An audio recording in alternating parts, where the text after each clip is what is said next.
I was going to say good morning and welcome back to Vlogust, but someone is mowing the lawn and it's very loud.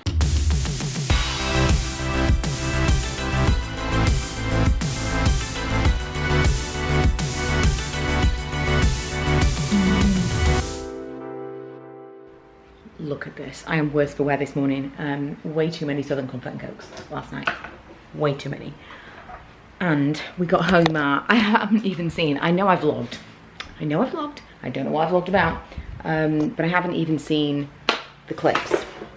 So that'll be fun later when I come to edit that video, to see whether or not I actually did any drunk vlogging. But I got in at 3 and edited a video.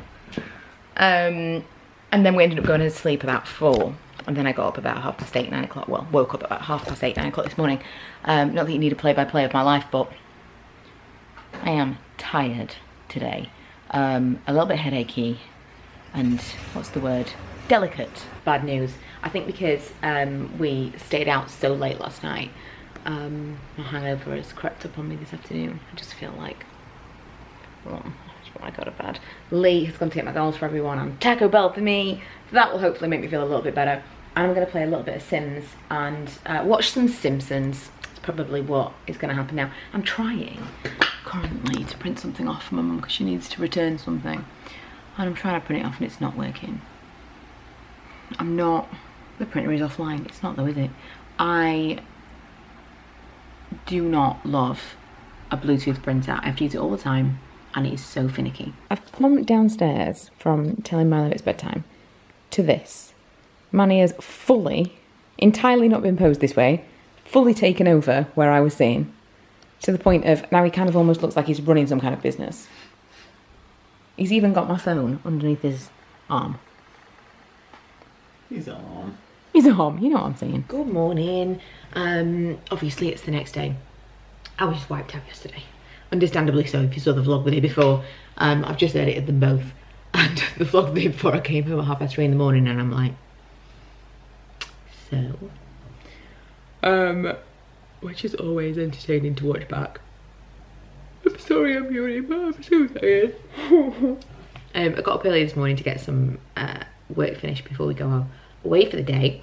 We're going down to Cromer in Norfolk. We haven't visited our friends since they moved down there a couple of years ago, so we thought better time than ever right now. We're just going to go down, stay a night in the Premier Inn and come home tomorrow. We're so excited to stay in the Premier Inn, it's ridiculous. Lockdown. So we're going to go to the beach. It's probably going to be horrible weather. That's not the point, it's not why we're going. But I am actually excited to like go somewhere. And it's supposed to be a really, really nice part of the country. So I need to pack some stuff, which feels weird. I can throw my makeup and stuff together really quickly because I've been using all the same stuff. In fact, I think when this goes up, tomorrow's video on my Budget Beauty channel will be the products that I've been like reaching for most in the last few weeks. Inspired by the fact that I knew I was going to have to put some stuff together to go somewhere. So if you're interested, what else was I going to tell you? Oh. So yesterday, there was this house, the house of dreams. There was this house months and months and months ago, way before we were thinking of putting the house on the market because we were going to do it next year. And Lee's been looking on Rightmove forever. And I refused to look at houses because I didn't want to get attached or get excited about something until we were in a position to get excited about it. So there was one particular house and it was in the area that I lived in when I was a kid, and we initially, when we moved into this house with mum and dad, we were going to move back to that area. The plan was different, and then we ended up, various things happened, and then we ended up moving here because it was easier to buy a new build, have them buy mum and dad's old house. The whole shebang was just easier. So in the back of our minds, we've always been like, if one of these houses came available. So it did. At the beginning of the year, like February, March time, we didn't actually view it because we weren't in a position to buy. But I just kind of went to drive around just to see what the street was like and was like, yes, this is absolutely perfect. This is exactly where I want to live. And don't get me wrong, there've been other houses that I felt like that. There's one other particular house that we saw. It was our first house that we viewed this time. And I love that house. I really, really do. But the other house was one that I'd driven past a ton of times, just kind of like driven down the street and imagined living there, because I think there's certain things about a house you can change. All of the fittings, the bathrooms, the kitchens, the carpets, all of that stuff. And that doesn't really bother me. Layout, so the actual floor plan, and the street that you're on. Sometimes the curb appeal of the house, because sometimes it's difficult to change the exterior. But a lot of it is, you can change those things, but you can't change these things. And the actual street and the outlook and stuff, all of those things are a little bit more important because you can't change them. So I would drive down the street and be like, yeah, I can imagine myself driving home here. I can imagine myself living on the street. This was not intentional visualization, but that is what happened. And it went off the market.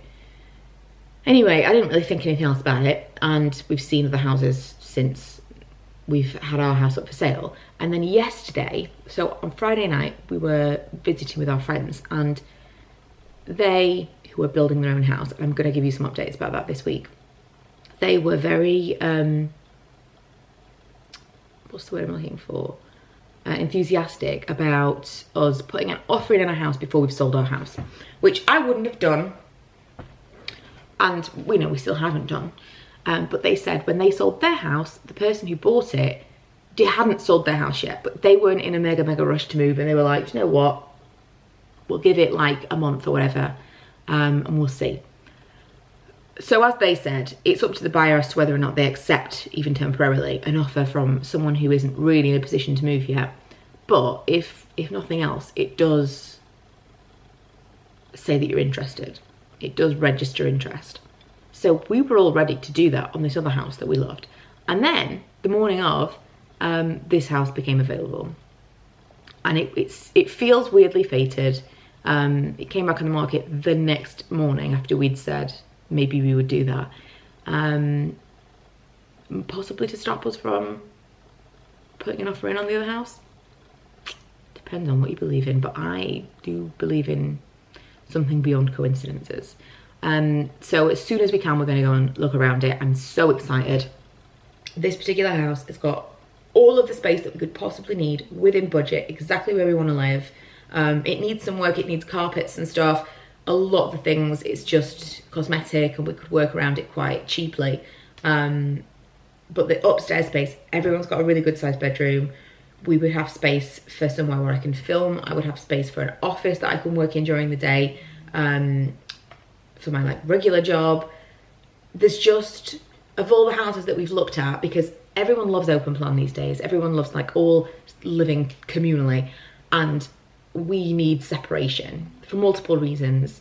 But we need separation between the rooms, and you don't get a lot of that now because people want to make these rooms bigger. There was one that I saw that the stairway led into the living room, but then the living room had been knocked through to the dining room, and the dining room had been knocked through to the kitchen. So the entire, it's like one room. You open your bedroom door and you're in every room of the house downstairs. In my mind, you're like, there's not a door.